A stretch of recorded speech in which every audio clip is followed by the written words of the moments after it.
আসসালামু আলাইকুম। আশা করি সবাই অনেক অনেক ভালো আছেন। আজকে আমরা শিখবো ড্রপ ডাউন লিস্টটা আমরা এক্সেলে কিভাবে বানাবো। ড্রপ ডাউন লিস্ট বলেন, পুল ডাউন লিস্ট বলেন, সেটা আমরা কিভাবে বানাবো। মানে এখানে আমরা ক্লিক করলাম আর সাথে সাথে একটা লিস্ট চলে আসলো। এটার বেশ কিছু উপকারিতা আছে। অনেক সময় আমরা কিছু স্পেলিং প্রি সেট করে দিতে চাই, সো দ্যাট এক একজন লিখলে এক এক রকম যেন না হয়। তখন আমরা এরকম ড্রপ ডাউন মেনু দিয়ে দিতে পারি। অথবা আমার একই জিনিস বারবার টাইপ করার দরকার নেই, আমি তাহলে আগে থেকে একটা লিস্ট সেট করে রাখলাম। সেক্ষেত্রে কিন্তু আমি এখানে জাস্ট একটা ক্লিকের মাধ্যমে, এরকম একটা ক্লিকের মাধ্যমেই আমি লিস্টটা পেয়ে যাচ্ছি। আবার অনেক সময় যেটা হয় যে সময় বাঁচানোর জন্য এত কপি পেস্ট করার চাইতে আমি কি করলাম, এখানে একটা ক্লিক করলাম এবং এখান থেকে আমরা সিলেক্ট করলাম। এই ড্রপ ডাউন মেনুটা বা ড্রপ ডাউন লিস্টটা আমরা আজকে দুই ভাবে দেখবো।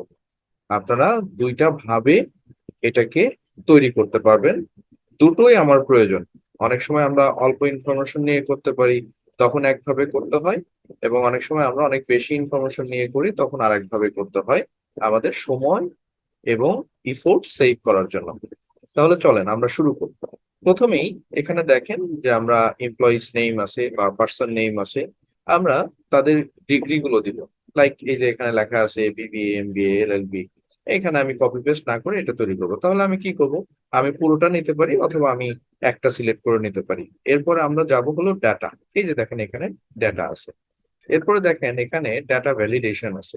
আমরা ডাটা ভ্যালিডেশনে এটাতে ক্লিক করলাম, তারপরে দেখেন আমাদের এই পপ আপটা চলে আসলো। এখানে দেখেন এই সেটিংস এর মধ্যে এখানে দেখেন অ্যালাউ। অ্যালাউতে গিয়ে আমরা যেহেতু এটা একটা লিস্ট তৈরি করছি, সো আমরা এখানে একটা লিস্ট তৈরি করব এবং এরপরে এই ঘরে আমরা লিখে দিব। লিখলাম হচ্ছে বিবিএ। এরপরে আমি যদি লিস্টে মানে প্রথমে থাকবে বিবিএ, এরপরে সেকেন্ড লাইনে থাকবে ধরেন এমবিএ, সেক্ষেত্রে আমি কমা দিয়ে একটা স্পেস দিয়ে লিখবো এমবিএ।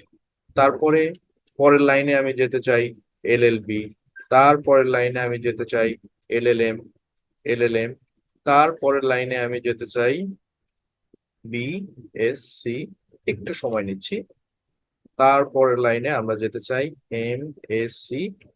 তাহলে দেখেন এইভাবে কিন্তু অনেক বড় হলে আমাদের পক্ষে কিন্তু অনেক কঠিন হয়ে যাবে এইভাবে টাইপ করে করে লেখার জন্য। তো সেই জন্য আমি বলছি যে ছোট হলে আমরা এটা করে ফেলতে পারি, আর বড় হলে আমরা ওয়ে টু ব্যবহার করব। আমি লিখলাম হচ্ছে পিএইচডি, তারপরে আমি ওকে করে দিলাম। এখন দেখেন আপনি এখানে ক্লিক করলে কিচ্ছু নাই, এখানে কিচ্ছু নাই, কিন্তু আমরা এই ঘরে তৈরি করেছি। এখানে সাথে সাথে এখানে কিন্তু দেখেন আমাকে এই যে অ্যারো মার্কটা দেখাচ্ছে। তাহলে আমি যদি ড্রপ ডাউন এখানে ক্লিক করি তাহলে দেখেন এমবিও।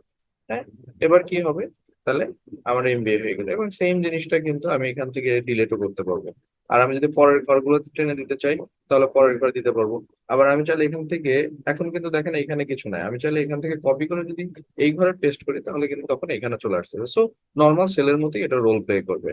তাহলে এইভাবে হয়ে গেল। এখন আমরা এখান থেকে দেখেন কাউকে আমরা বিবিএ, যে বিবিএ করেছে, যে এমবিএ করেছে, হ্যাঁ, যে এলএলএম করেছে, যে এলএলবি করেছে, এইভাবে কিন্তু আমরা ইজিলি সিলেক্ট করে দিতে পারছি। আবার এর মধ্যে কিন্তু আপনি ডিফারেন্ট ইনফরমেশনও দিতে পারবেন, আপনি হাতেও টাইপ করে দিতে পারেন। এই যে দেখেন আমি পিএইচডি লিখলাম, ইভেন আমি সেটা চাইলে কপি করে আমি এগুলোতে পেস্ট করে দিতে পারি। সো আপনার সমস্ত ফ্লেক্সিবিলিটি আছে। তাহলে এইটা আমরা দেখলাম টাইপ করে হলো। যদি আমি টাইপ না করতে চাই সেক্ষেত্রে আমি কিভাবে করব সেটা আপনাদেরকে একটু দেখাই।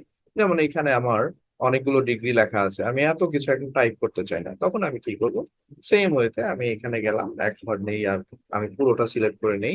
এরপরে আমি যাব হলো ডেটাতে। হ্যাঁ, ডেটাতে যাওয়ার পরে আমার এখানে সেম ওয়েতে এখানে অ্যানুয়ালি যেটা আসলো এই জায়গায় আমি লিস্ট করে দিলাম।